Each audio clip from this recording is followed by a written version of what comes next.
सुना है तेग को कातिल ने आबदार किया। सुना है तेग को कातिल ने आबदार किया। अगर ये सच है तो बेशुबह हम पे वार किया।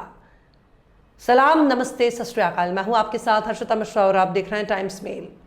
कई रोज पहले हमने आपको खबर बताई थी कि इजराइल के सबसे बड़े आका अमेरिका का एक फाइटर जेट यानी लड़ाकू जहाज लाल सागर में डूब गया, समंदर की खुराक बन गया है। पर यह बात अमेरिका ने इसे एक हादसा बताकर मामूली सी घटना साबित करने की कोशिश की। पर अब उस राज से धीरे धीरे पर्दा हटने लगा है, क्योंकि उस अमेरिकी मीडिया ने भी यही बताया था कि यमन के हूतियों के हमले की वजह से अमेरिका के एयरक्राफ्ट कैरियर को अलग दिशा में घुमाना पड़ा, यानी एक मोड़ लेना पड़ा, एक टर्न लेना पड़ा। लेकिन इसी टर्न लेने के दौरान ही उसका एक फाइटर जेट खिसक कर समंदर में गिर गया। यहां तक कि उसे टो करने वाला ट्रैक्टर भी समंदर में जा गिरा। पर इस घटना से ना सिर्फ अमेरिका की बंद कलई खुल गई, बल्कि समंदर में उसकी सबसे बड़ी नाकामी भी सामने आ गई। एक बित्ते भर देश ने अमेरिका को छठी का दूध याद दिला दिया है। जिस मुल्क के पास सुपर पावर होने का तमगा मौजूद हो, जिस मुल्क के पास पूरी दुनिया की बादशाहत मौजूद हो, जिस मुल्क के एक इशारे पर बड़े बड़े हथियारबंद संगठन खड़े हो जाया करते हैं, जिस मुल्क के इशारे पर प्रॉक्सी वार शुरू हो जाता है, जिस मुल्क के पास दुनिया भर में जासूसी करने वाले जासूस मौजूद हो, जिस मुल्क के पास सबसे ताकतवर हथियार मौजूद हो, जिस मुल्क के महज एक इशारे पर किसी भी मुल्क में बगावत हो सकती है, जिस मुल्क के एक इशारे पर किसी का भी कत्ल हो सकता है, जिस मुल्क के पास आतंकवाद और शराफत का स्टैंप मौजूद हो, उसे एक छटांक भर देश चैलेंज कर रहा है। उसे तिनके जैसा देश चुनौती दे रहा है, उसे ललकार रहा है, दुत्कार रहा है, चित्कार रहा है। और वो देश सिर्फ इंटरनेट पर बड़ी बड़ी बातें करता है, व्हाइट हाउस में बैठकर लंबी लंबी डींगे हाँक रहा है, मानव अधिकार और मजहबी आजादी पर बड़े बड़े प्रवचन देता है, शराफत का सर्टिफिकेट बांट रहा है, जिससे भी अमेरिका का फायदा होता है। उसे यही अमेरिका शराफत का सर्टिफिकेट थमा देता है, जिससे नुकसान होता है। जो इनकी नहीं सुनता है, जो इनकी गुलामी बर्दाश्त नहीं करता, उसे यही अमेरिका आतंकवादी घोषित कर देता है। पर यमन के साथ अमेरिकी दुश्मनी एक अलग मुकाम पर पहुंच चुकी है।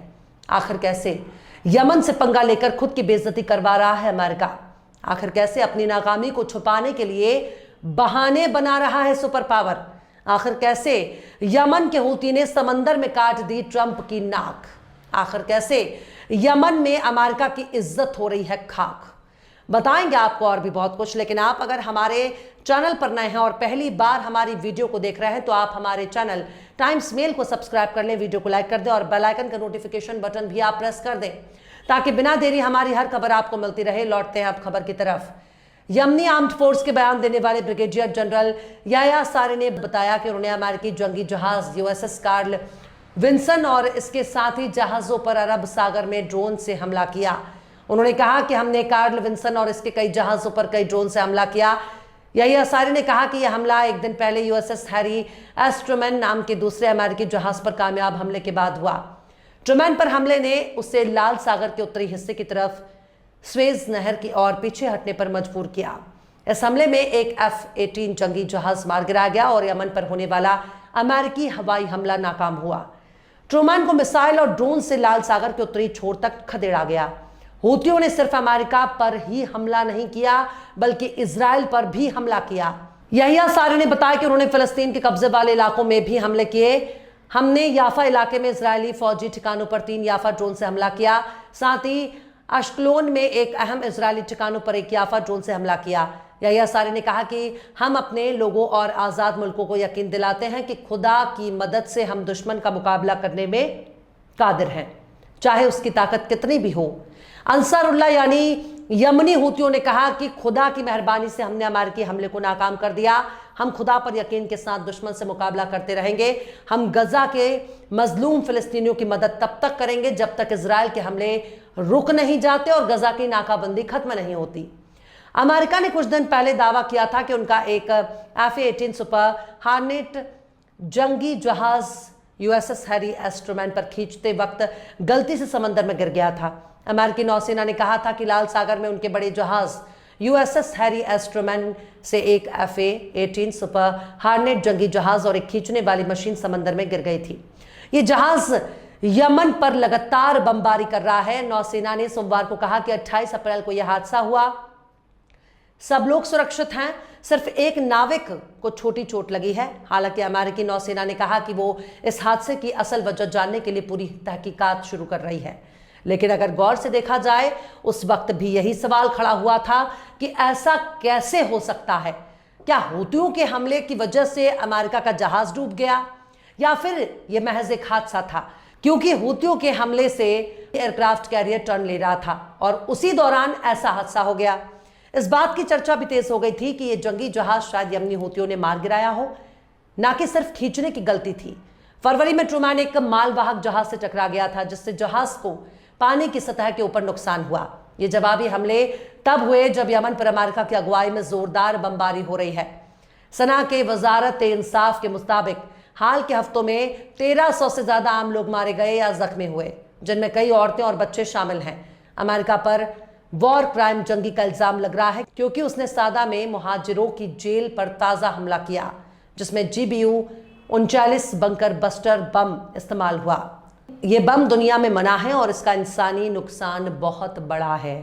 हूतियों ने ब्रिटेन को भी खबरदार किया है क्योंकि उसने फिर से जंगी कार्रवाइयां शुरू की हैं। मंगल को जारी एक बयान में यमन की अंसारुल्लाह हुकूमत ने ब्रिटेन की भागीदारी के लिए गंभीर नतीजे भुगतने की चेतावनी दी, जिसे उसने बुराई की तिकड़ी कहा। अमेरिका, ब्रिटेन और इजराइल और उनके हमलों का पूरी शिद्दत से सामना करने की कसम खाई। वहीं दूसरी तरफ अमेरिका यमन में अपने हमलों को छुपाने की कोशिश कर रहा है। मार्च 2025 से अब तक अमेरिका ने 800 से ज्यादा हमले किए, इसमें ज्यादातर पब्लिक प्लेस ही है। सेंट्रल कमांड ने कहा कि इन हमलों से बुरे नतीजे हुए, पर आम लोगों के मरने की साफ खबर नहीं दी। इन हमलों के बाद भी यमन डटकर मुकाबला कर रहा है। यहिया सारे ने कहा कि गजा के लिए इंसाफ और वहां की घेराबंदी खत्म होने तक उनकी जंग चलती रहेगी। पर सवाल है कि अमेरिका आम लोगों पर हमले कर रहा है तो उसे किस बात की शर्म? उसे बताना चाहिए कि उसने कितने आम लोगों को कत्ल किया है। यमन पर बड़े बड़े हमलों का दावा कर रहा है, पर यमन की तरफ से उसके जहाजों और फाइटर जेट पर हमले हो रहे हैं तो अमेरिका उन हमलों को कमतर बताता है, उससे होने वाले नुकसान को हादसा बताता है। अपने जहाजों की तबाही के लिए हूतियों को जिम्मेदार नहीं बता रहा, वरना दुनिया पूछेगी कि हे विश्वगुरु, हे इजराइल के माई बाप, हे यूरोप के आका, तुम बित्ते भर की जबान चलाना छोड़ो और बताओ कि एक बित्ते भर के देश ने तुम्हारी हालत क्यों पतली कर दी। पर अमेरिका की मजबूरी है, उसे खुद को सुपर पावर बनाए रखना है, वरना उसका कारोबार ठप हो जाएगा, उसके हथियारों की बिक्री कम हो जाएगी, उसकी इज्जत खत्म हो जाएगी। और कहीं ना कहीं यमन से मिल रही चुनौतियों से अमेरिका की इज्जत दांव पर लगी है। अभी तो इजराइल की एक आग ने यूरोप के होश फाख्त कर रखे हैं, क्योंकि इस आग में इजराइल के साथ साथ अमेरिका की इज्जत भी खाक हो रही है। बहरहाल चलते चलते आखिर में फैज अहमद फैज ने भी क्या खूब फरमाया है, जंग ठहरी है कोई खेल नहीं है ऐ दिल, जंग ठहरी है कोई खेल नहीं है ऐ दिल, दुश्मन जहां हैं सभी सारे के सारे कातिल। फिलहाल इस खबर में बस इतना ही। इस पूरी खबर को शम्स तबरेज ने लिखा है, जिन्हें आप ट्विटर पर भी फॉलो कर सकते हैं। ट्विटर हैंडल है @शम्स तबरेज काजी। ये वीडियो आपको कैसा लगा कमेंट बॉक्स में जरूर से बताइएगा। वीडियो पसंद आए तो लाइक करें, शेयर करें और हमारे यूट्यूब के वीडियो लिंक को फेसबुक, ट्विटर, व्हाट्सएप पर अपने रिश्तेदार, यार, दोस्तों को भी शेयर करें। और बेबाक, निष्पक्ष, स्वतंत्र पत्रकारिता को सपोर्ट करने के लिए आप हमारे चैनल टाइम्स मेल को जरूर से सब्सक्राइब करें और हाँ, बेल आइकन की घंटी वाली बटन आप जरूर से दबा दें ताकि आपको हमारे आने वाले नए वीडियो की नोटिफिकेशन फौरन ही मिल जाए।